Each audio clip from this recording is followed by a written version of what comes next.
ఇప్పుడు 11వ నెలలు ఉన్నాం. 10 నెలల్లో 4 నెలలు పార్లమెంట్ ఎన్నికలకే పోయినాయి. మీకు తెలుసు, మనం సరిగ్గా పరిపాలన చేసింది వచ్చిన కొత్తలో కొత్త సంసారమే 2-3 నెలలు. ఆ తర్వాత 4 నెలలు పార్లమెంట్ ఎన్నికల్లోనే పోయినాయి. 7 నెలలు తీస్తే సరిగ్గా కుదురుగా కుర్చీలో కూర్చొని సచివాలయానికి పోయి అధికారులతో మాట్లాడి పరిపాలనపరమైన నిర్ణయాలు తీసుకున్నది 4 నెలలే అని చెప్పి ఈరోజు తెలంగాణ సమాజానికి 4 కోట్ల ప్రజలకు నేను చెప్పదలుచుకున్నా. అయినా 10 సంవత్సరాలు చంద్రశేఖరరావు చేయలేని పనులన్నిటిని కూడా పడావు పెట్టిన ప్రాజెక్టులన్నిటిని కూడా తిరిగి పునః ప్రారంభించి ఈరోజు ప్రభుత్వం ముందుకెళ్తుంటే ఆయనను ఫామ్ హౌస్లో వండుకుంటాడు, వీళ్ళిద్దరేమో మన కాళ్ళలో కట్టబెట్టనికి తిరుగుతున్నారు. ఏలేశ్వరం పోయినా శనీశ్వరుడు వదలేదన్నట్టు ఇవాళ ఓడగొట్టి ఇంట్లో వండబెట్టిన అసెంబ్లీ ఎన్నికల్లో అధికారం పోయింది. పార్లమెంటులో సీట్లన్నీ పోయి గుండు 0 వచ్చింది. ఇప్పుడు వాళ్ళకు మెదడే పోయినట్టు అనిపిస్తుంది. అసెంబ్లీ ఎన్నికలలో అధికారం పోయింది, పార్లమెంటులో ఉన్న సీట్లన్నీ పోయినాయి. ఇప్పుడు వాళ్ళ ఏషాలు చూస్తుంటే ఉన్న మెదడు కూడా దొబ్బినట్టే నాకు అనిపిస్తుంది. ఏం మాట్లాడుతున్నారో నాకైతే అర్థమవుతలేదు. 10 సంవత్సరాలు మీరు ఇవన్నీ చేసి ఉంటే ఇవాళ రైతులకు 18,000 కోట్ల రూపాయలు 25 రోజుల్లో 23 లక్షల కుటుంబాలకు రైతు రుణమాఫీ చేయాల్సిన అవసరం నాకు వస్తుండేనా? 10 ఏళ్లలో నువ్వు 1,00,000 రూపాయలని 4 విడతలని మిత్తి కడతా అని అసలు మిత్తి కలిసి తడిసి మోపెడై రైతులు దేశంలోనే ఆత్మహత్యలలో 2వ స్థానం తెలంగాణ రాష్ట్రం వచ్చిన సంగతి చంద్రశేఖరరావు గారు మర్చిపోయినట్టున్నాడు.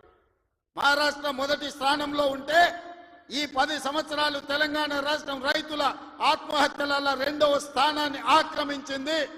నువ్వు రైతు రుణమాఫీ చేస్తా అని మొదటి 5 సంవత్సరాలు 1,00,000 రూపాయలు చేస్తా అని 4 విడతలని 5 ఏళ్ళని నువ్వు ఆ 1,00,000 చేసే లోపల ఇంకొక 1,00,000 మిత్తి అయింది. అసలు మిత్తి తడిసి మోపెడైంది. రెండవసారి మళ్ళీ 1,00,000 రూపాయలు ఇస్తా అని 5 ఏళ్ళైనా 1,00,000 రూపాయలు పూర్తి చేయలే. ఆ 5 ఏళ్లలో ఆయన ఇచ్చింది 11,000 కోట్ల రూపాయలు. ఇవాళ చంద్రశేఖరరావు గారిని అసెంబ్లీకి రమ్మనుండ్రి, లెక్కలన్నీ తీసి నేను చదివి వినిపిస్తా. 5 ఏళ్ళు అధికారంలో ఉన్న నువ్వు 11,000 కోట్ల రూపాయల రైతు రుణమాఫీకి 5 ఏళ్ళు తీసుకుంటే, ఇందిరమ్మ రాజ్యంలో కాంగ్రెస్ ప్రభుత్వం 25 రోజుల్లో 23 లక్షల కుటుంబాలకు దాదాపుగా 18,000 కోట్ల రూపాయల రైతు రుణమాఫీ చేసి 2 లక్షల వరకు ఉన్న రైతాంగానికి మేము రుణమాఫీ చేస్తే పెద్ద మనిషిగా అభినందించాల్సింది పోయి, ఒకవేళ మనిషి పెద్ద మనిషివైనా నీకు చిన్న బుద్ధి ఉంటే మౌనంగా నన్ను ఉంటావేమో అనుకున్నా. కానీ అన్ని చిల్లర మాటలే మాట్లాడుతున్నారు. ఒక్కటన్నా అక్కడికి వచ్చేది మాట్లాడుతురా? ఎవడన్నా సంసారం చేసేటోడు మాటలు మాట్లాడుతురా? వాళ్ళు తండ్రి కొడుకు అల్లుడు వాళ్ళని చూడండి ఒక్కసారి వాళ్ళు ఏమేమి మాట్లాడుతురో చూడండి. 10 ఏళ్ళు ప్రభుత్వం నడుపుతున్నాడు, 10 నెలలు కాకముందే నువ్వు దిగిపో మేము కూర్చుంటామంటారు. 10 ఏళ్ళు కూర్చున్నారు కదా, ఏం ఎలుగబెట్టారు? ఎలుగబెడితే ఏం ఎలుగబెట్టారో చెప్పండి. 10 ఏళ్ళు మీరు చేయలేని పనులు మేము చేస్తుంటే మీకు కడుపు నొప్పి వచ్చిందా? మీకు కాలు నొప్పి అయిందా? ఏం నొప్పి అయింది? మీకు ఏడో నొప్పి లేస్తుంది? నాకు అర్థమైతే లేదు.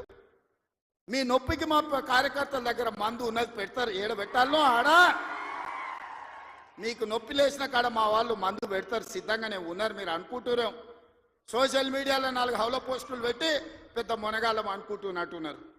మా వాళ్ళు ఏంటంటే అధికారం వచ్చింది ఇప్పుడు తొందరగా ఉంది అని కొంచెం రిలాక్స్ అవుతున్నారు.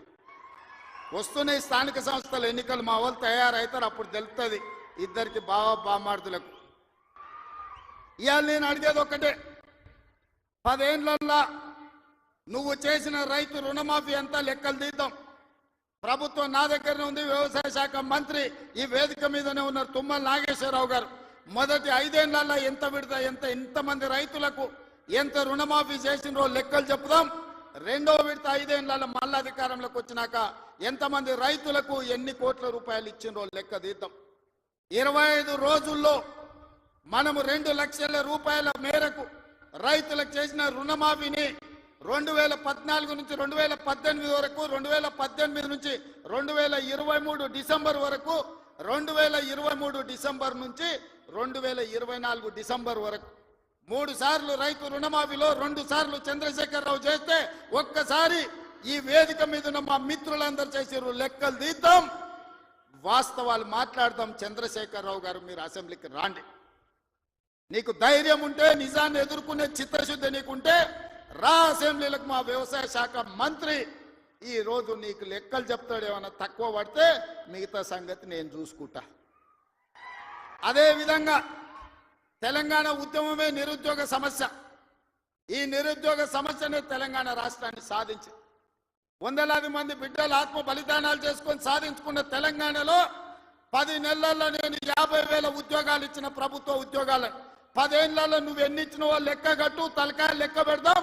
50,000 ఒక్క తలకాయ తక్కువ ఎల్పీ స్టేడియంలో అందరిని పిలుస్తా. 50కి తక్కువ ఉంటే అక్కడ నేను క్షమాపణ చెప్తా. స్వతంత్రం వచ్చినప్పటి నుంచి భారతదేశంలో ఏ రాష్ట్రం కూడా మొదటి సంవత్సరంలో 10 నెలల్లో 50,000 ఉద్యోగాలు ఇవ్వలేదు. నేను సూటిగా సవాలు విసురుతున్న చంద్రశేఖరరావు గారికి, రా నీ 10 ఏళ్ల పాలనలో ప్రతి సంవత్సరానికి నువ్వు ఎన్ని ఉద్యోగాలు ఇచ్చినావు? 10 నెలలల్లా నేను 50,000 ఉద్యోగాలు ఇచ్చిన లెక్క కట్టి తలకాయలు మొత్తం ఎల్బీ స్టేడియంలో పిలిపించి అందరిని పెడతా. నువ్వు వాళ్ళ తల లెక్క పెట్టుకో. ఒక్క తల తగ్గిన క్షమాపణ చెప్పడానికి నేను సిద్ధంగా ఉన్నా. అన్ని చిల్లర మాటలే. మా తాత ఉన్నప్పుడే నోటిఫికేషన్ ఇచ్చాడు, మా ముత్తాత ఉన్నప్పుడే మేము ఇవన్నీ చేసినాం అంటాడు. వెనకటికి ఎవడోనంటే వాడిని తాతలు నేతులు తాగుతానంట, ఇప్పుడు వీడు మూతులు నాకిండంట. గట్లున్నది వీళ్ళ మాటలు. చెప్పుకోవడానికి బాగానే ఉంటుంది. మా చచ్చిపోయిన బర్రె పగిలిపోయిన కుండ నిండా పాలిస్తుండని. బర్రె చచ్చింది, కుండ పగిలింది. ఇంకా బుద్ధి మాత్రం మారలేదు వీళ్ళకు. అందుకే ఇవాళ రైతు రుణమాఫీ విషయంలో కానీ, నిరుద్యోగ సమస్య విషయంలో కానీ, ఆర్టీసీలో ఆడబిడ్డలకు ఉచిత ప్రయాణం ఏదైతే ఇచ్చినామో 1,10,00,000 మంది ఆడబిడ్డలు ఈ రోజు అమ్మగారి ఇంటికి పోవాలన్నా, రాముల వారిని దర్శించుకోవాలన్నా ఒక్క రూపాయి ఒక్క పైసా లేకున్నా పోవచ్చు. 3,700 కోట్ల